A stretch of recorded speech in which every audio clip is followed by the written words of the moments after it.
Hey there, horror fans.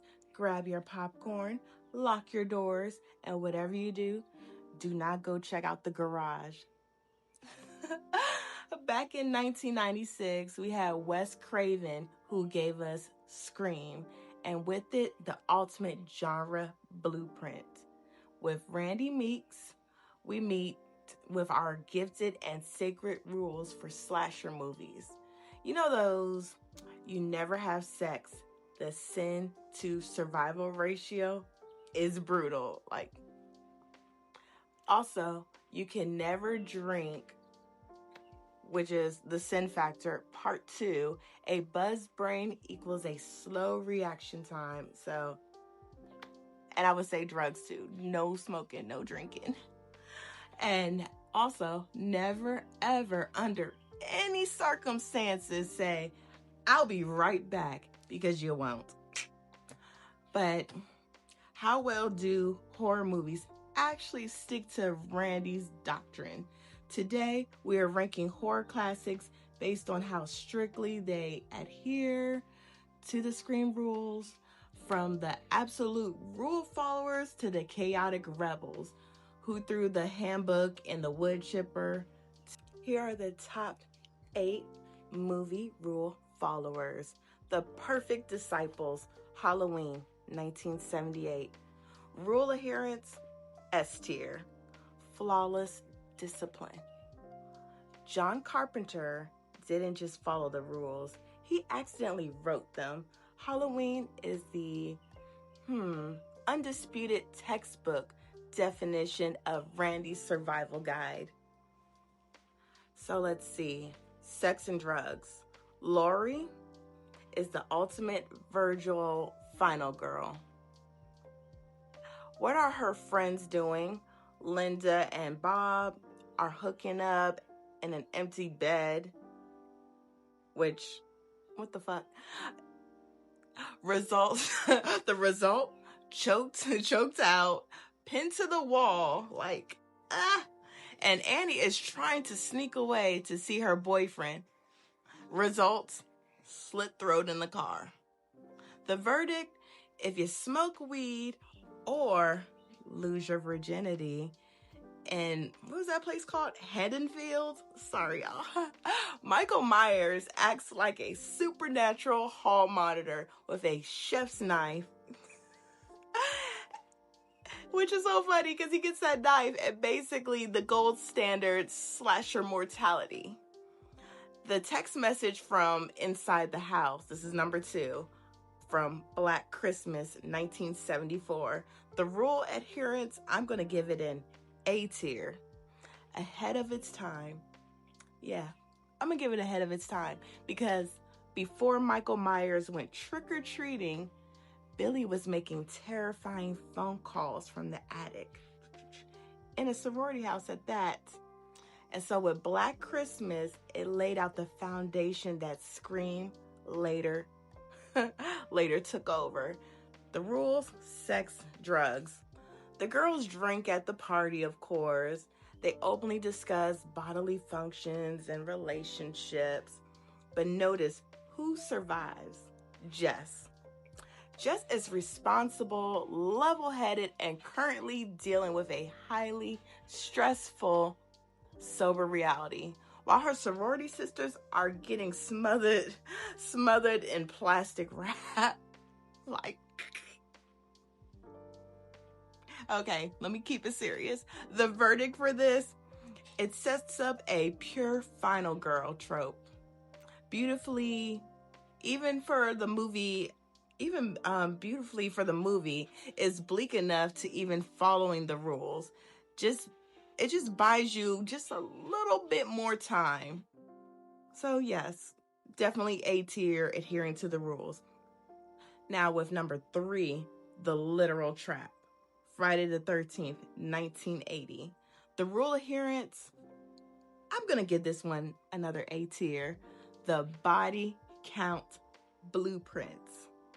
If Halloween built the rules, the original Friday the 13th turned them into an assembly line. All right, now stay with me. Camp Crystal Lake is essentially a giant meat grinder fueled by teenage hormones. Stay with me, stay with me. So, sex and drugs. Do you remember when Ned, Jack, and Marcy are doing right before Mrs. Voorhees strikes? Jack, who was played by a young Kevin Bacon, smokes a joint, I'm gonna use that word, and hooks up with Marcy. Minutes later, an arrow, through the back of his throat, through the mattress, which I was like, dang, okay, Miss Voorhees.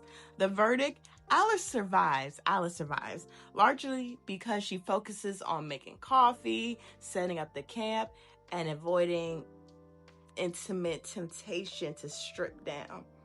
Randy would be weeping tears of joy, like, how predictable this body count is. Like, good job. Now, number 4, The Loophole Master, A Nightmare on Elm Street, 1984.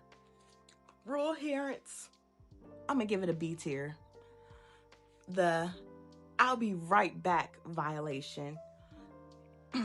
So with this, Wes Craven's dreamscape masterpiece follows the rules pretty structurally, but features one of the most devastating violations of the I'll be back rule. It basically follows that clause in cinematic history. Now with sex and drugs, Rod and Tina hook up. Tina gets dragged up a wall, but the real kicker is Glenn, played by Johnny Depp.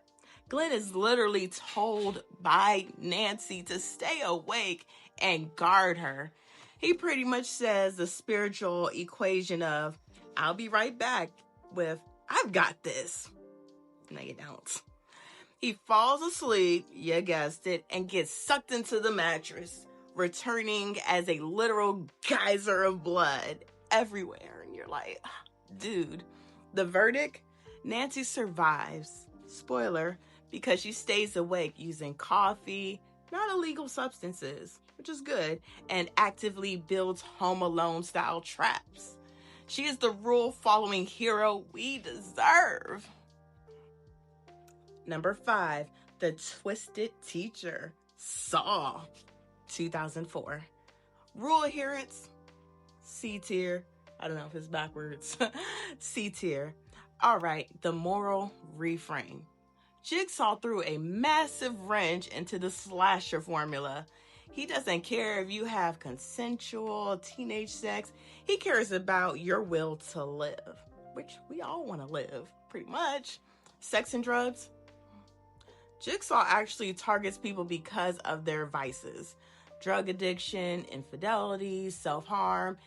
In a weird, twisted way, John Kramer is trying to enforce Randy's moral rules on steroids. The verdict? While it breaks the traditional slasher mode, it keeps the spirit alive, I believe. If you have a vice, you're basically going to have to sacrifice a limb to get over it. Sorry.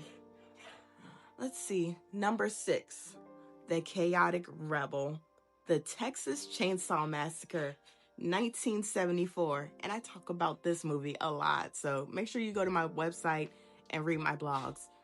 Rule adherence, D tier, like the dirty D. Anarchy of Texas. So, Leatherface and his cannibalistic family do not care about your high school morality tropes. They are just hungry. Like, sex and drugs? Sally and her friends aren't running around having wild cabin orgies or doing hard drugs. Nah, they are just a bunch of hippies in a van who ran out of gas and stumbled into the wrong yard. Kirk and Pam literally just walk up to the house to ask for some fuel. Hey, y'all got any fuel? The verdict? The movie breaks the rules because the kills feel fucking random if I could say that.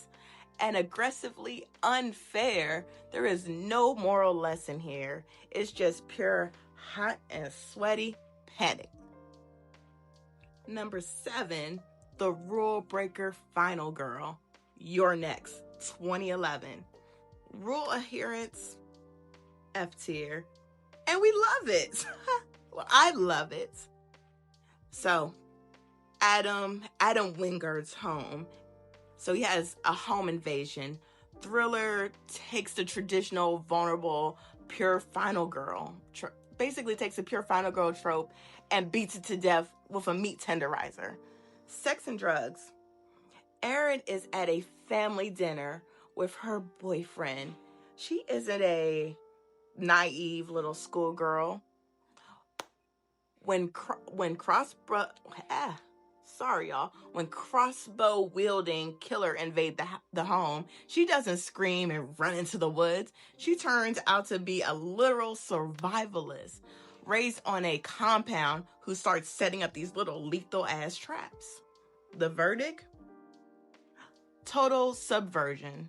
Erin survives not because she didn't sin, but because she is a certified badass who knows how to use an axe. Like, I mean, come on. She was killing it. All right, y'all. Y'all ready? Drum roll, please. Number 8, the ultimate satire. The Cabin in the Woods, 2011. I'm pretty sure y'all guessed this was going to happen. All right. Rule adherence. Meta tier. The rules are rigged.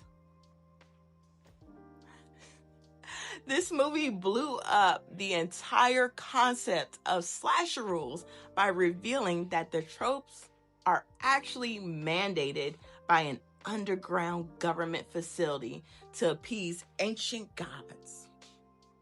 Okay, sure, let's go with it. Sex and drugs.